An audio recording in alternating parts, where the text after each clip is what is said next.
So for me, the best way to stay motivated and cultivate kind of a disciplined environment, for me, first of all, you have to separate them. Okay, motivation comes and goes, and people expect all of a sudden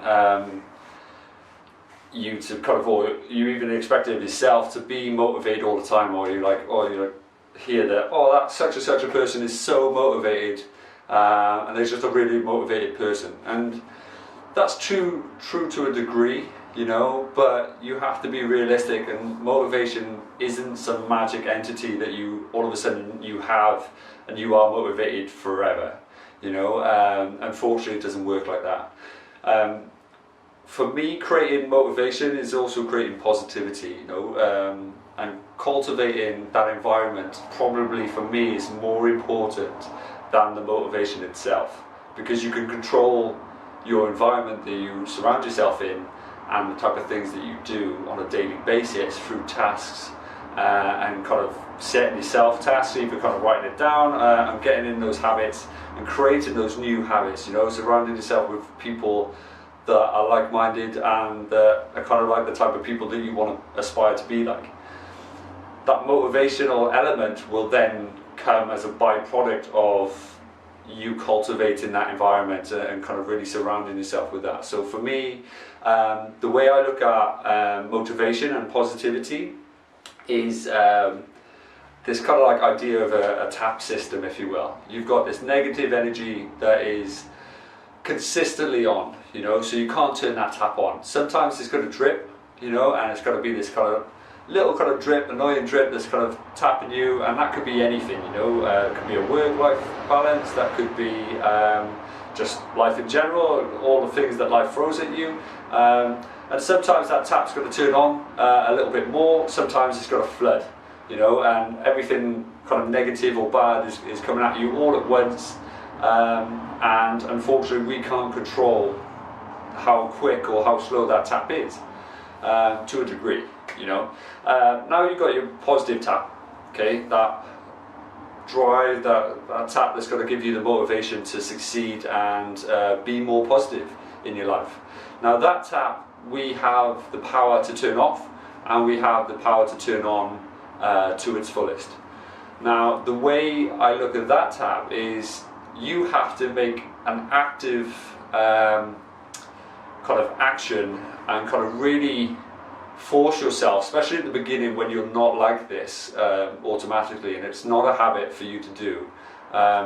You have to actively equal, if not drown out, the negative tap. Okay, so if that negative tap is dripping at you, in order for you to feel okay about yourself, you have to kind of equal that drip.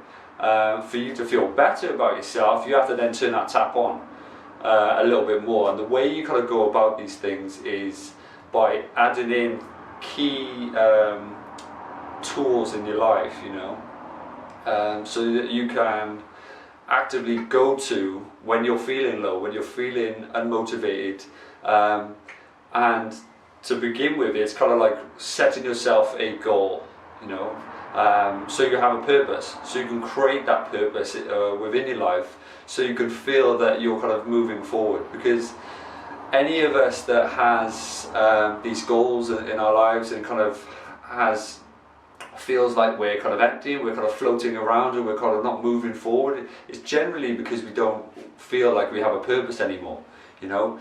The moment we then have that purpose, and it could be a goal, and it can be whatever it needs to be, whether it's moving up the career ladder, whether it's moving towards your fitness goals, improving your health, any of these little things, it's kind of really starting with why. And a brilliant book is actually kind of called that title. It's written by a gentleman called Simon Sinek. He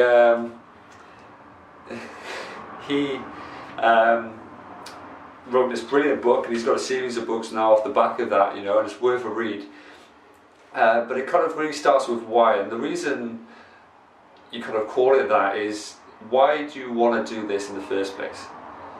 Whatever the goal is, why do you want to do it? And if that reason why is strong enough, you're going to add value to it, and it's going to have meaning to it. because the way we learn as people and as human beings is we're very much driven by our emotion. If we can attach emotion to our reasons why, they become stronger. And that could be anything, it could be forced, you know. For me, I wanted to change as an athlete and kind of really progress in that sense and change who I was, because I had children. And for that I kind of wanted my kids to grow up seeing that their dad was living this life that would hopefully trickle down onto them to be much more motivated, to be positive, to have these outlooks, you know. So it's kind of adding that reason to strengthen my why, you know. And for me, cultivating that environment where you're surrounding yourself with positive podcasts, healthy books that instill and enrich your mind, whether that be from business books, you know, and kind of learning about business and marketing and kind of moving in towards, because the way the world is, it's kind of run by money, and the business world have done phenomenal amount of research on how to produce the best type of people. So they kind of really drove psychology at a lot of points, you know. So there's phenomenal amount of books out there that are typically business books. However, they're driven at kind of developing your mindset as a person. So I fully recommend kind of going out there, googling the top 10 motivational books, top 10 kind of business books, because you'll be amazed at how much these can affect you and how much like you can draw from each book, you know. On my Instagram page, I am Chris_Hill. I've got a little kind of book tab on there that I take screenshots of the covers of every book I read, and I'm forever uploading brand new books each time I kind of start one. And I try and make that a kind of a ritual and a daily or weekly habit that I'm kind of reading fresh new material. Listening to podcasts can really help you, because you can find certain ones that kind of relate to you. There's so much material out there that will help you as an individual, and it's finding out the person that kind of almost breaks through your kind of armor, if you will, and finding someone that you can really relate to, you know. So podcasts are a huge one.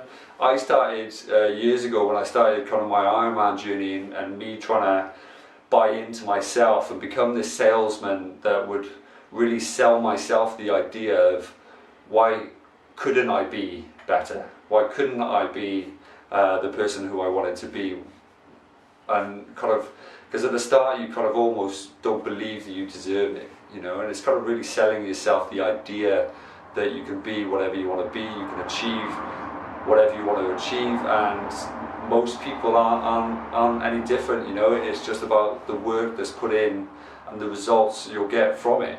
So I started listening to motivational videos off YouTube, and that's how I started. I kind of put them onto an iPod, and I would religiously, everywhere I walked, so if I was walking to work, I would play those. So I would choose actively not to listen to music, and I would listen to these things to the point where, just like a song, I would know the words inside out.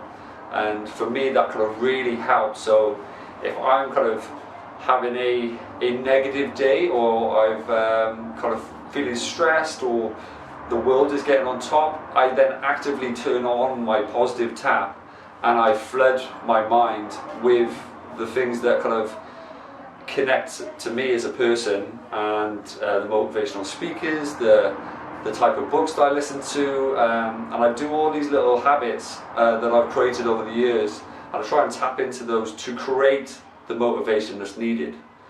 What you also have to understand is sometimes you have to lose the idea that you should be motivated all the time and be driven, you know.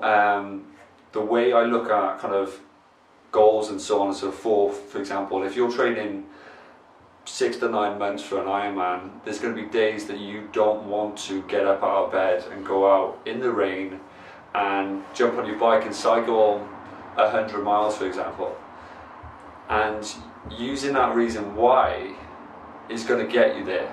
And all of a sudden you're doing these things, and it has nothing to do with motivation, but it has everything to do with you being driven enough to get up and get out. And the biggest thing I say to people is treat it like a job. You know, if it means that much to you, and it should, because let's face it, we're talking about your life here, but if it means that much to you, treat it like a job, because we all know if we work till 11, 12 tonight and we have to get home, go to bed, sleep, get back up and be in work for 5, we'd be there. Yet when it comes to having a choice in the matter, quite often we choose the easy route because right there in that time, it's easier.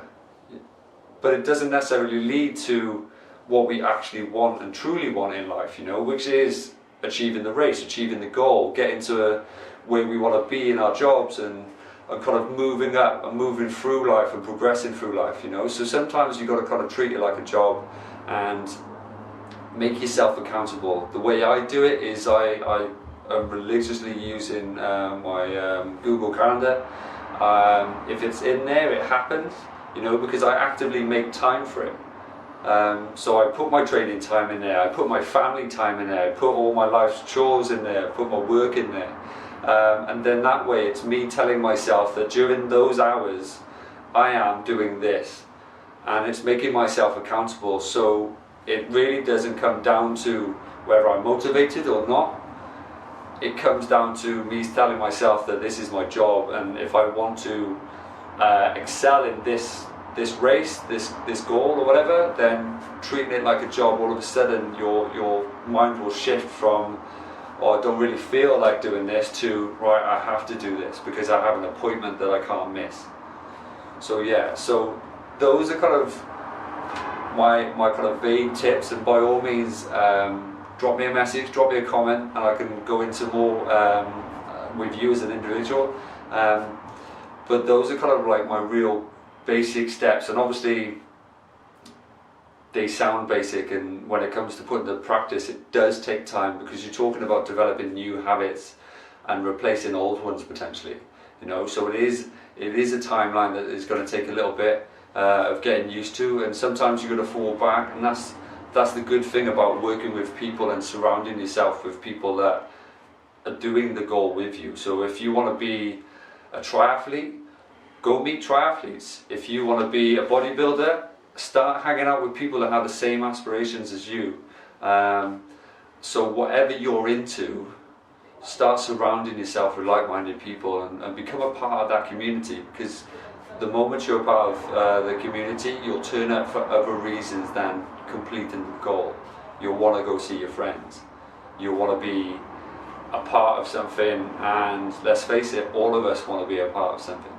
So when it comes to motivation, when it comes to cultivating the right mindset, it's kind of really a list of actions that you've got to kind of take into practice. Okay.